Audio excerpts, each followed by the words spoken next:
Hey, what's up? You're listening to Dosage, broadcasting live from the bustling metropolis of Clinton, New York, on WHCL 887 FM. I am Davidson. Across the boards from me is K-Tron. special in-studio guest, Dre. Okay, now, I said we're going to have Dre, on the show.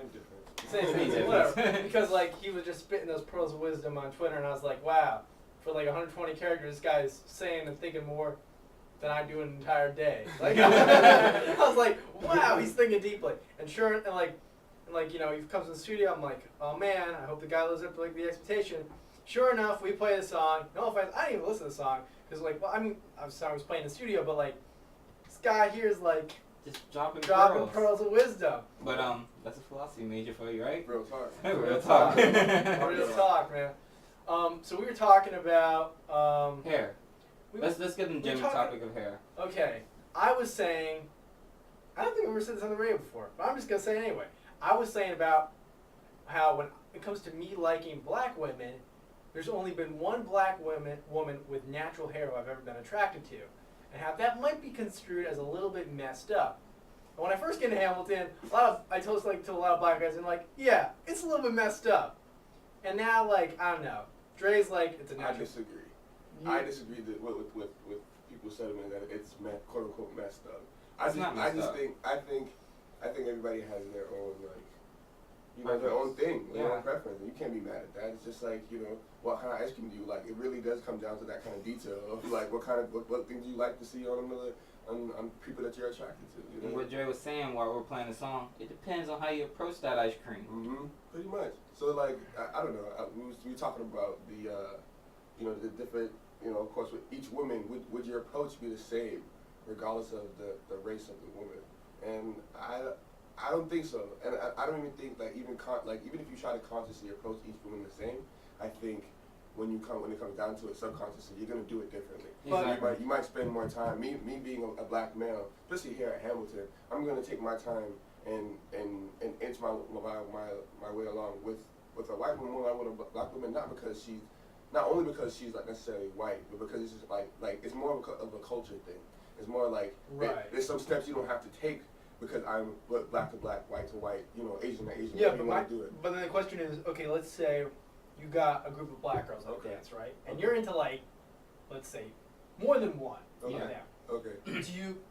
I just say, of course you're going to differentiate between white and black, but I think you're also going to differentiate just between women in general. Mm-hmm. So I don't think it's that special. I mean, remember one day we were in the diner, we were eating, and we saw this guy.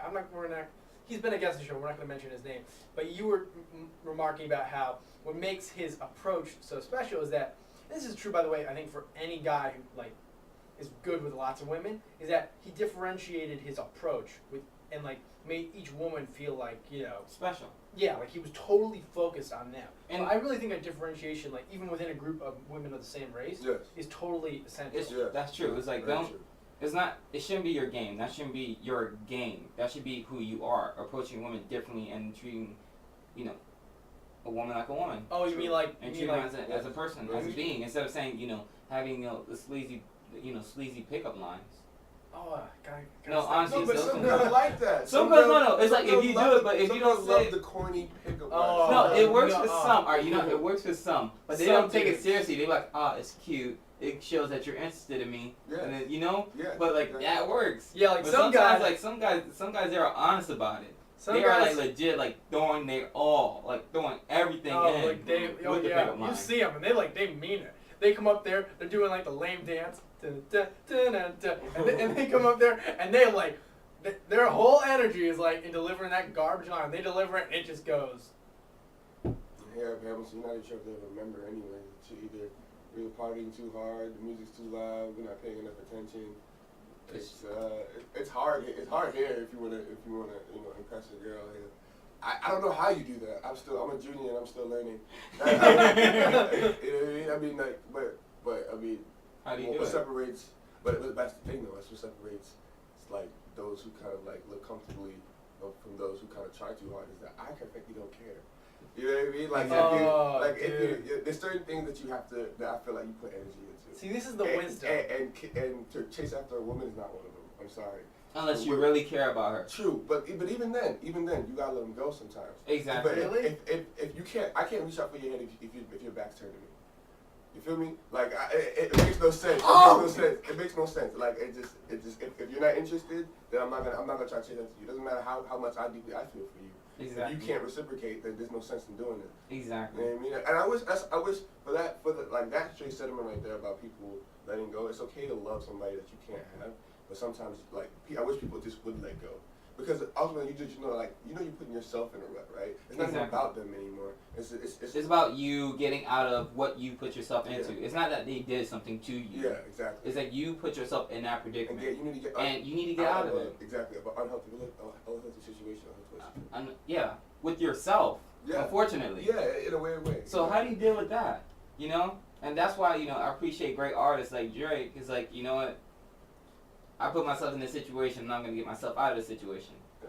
But it is, like that is something interesting to talk about. Whether it's on the radio, off the radio. I'm sorry. How do you approach? The question Right is, how do you now, approach the opposite sex? It could be a man or a woman. How do you approach the opposite sex on this campus? Okay, what And I let do, them know that you're interested. since I am, of course, the expert in this topic. Yes, please.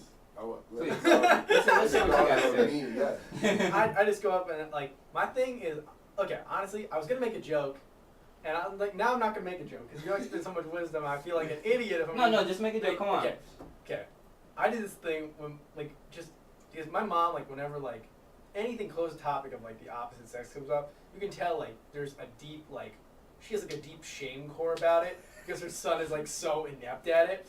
And we'd make this joke. I make this joke to her, and I'd be like, "It's okay, Ma. It's all good." Because I approach women, and I give them one of these, and I give them one of these, which is, by the way, the most repulsive thing in the world. That's snap point. Oh, no, it is, no, it's you the would get worst. hit for that. Yeah, it's horrible. But The double hit in the snap point, hey. yay! Did you snap at me? Yeah. No, but honestly, if we want to be serious, my problem, and this is just a recent thing, is I'm I said before Dre showed up, I'm so not relaxed when I'm around women, because I just see the expectation. I'm going in there thinking something is going to happen. Bro, but that's not to cut you off, but that's beautiful, yo. Because that means no, think about it. No, listen to what he's saying. Think about it. If it's one thing, yes, confidence, of course, it attracts all many people to see it. Of course, it's a good thing to have. I'm not saying don't strive for confidence in women, but if you are nervous talking to a woman, I feel like on a certain level, that's one of the most authentic things you can have when in the interaction between two people. Where if you're nervous enough to talk to me, then you care that much. Maybe not in the sense that oh, you care about me and we're getting all mushy already. No, it's just that you thought enough about me to come over here, one, but you're still talking to me, and two, but you're nervous as all hell. So this was you it shows courage. Exactly. It shows courage and it shows determination. But the problem is, what's sexier, courage or confidence? Because honestly, it's courage, in my opinion. Because you can have courage, you can have confidence all you want, but right when you get shot down, you get shot down. Yeah, if you have courage, you can keep on coming back. You as a friend of mine will attest. My problem is I had that fear inside me, and I overcompensate for it by being way too cocky.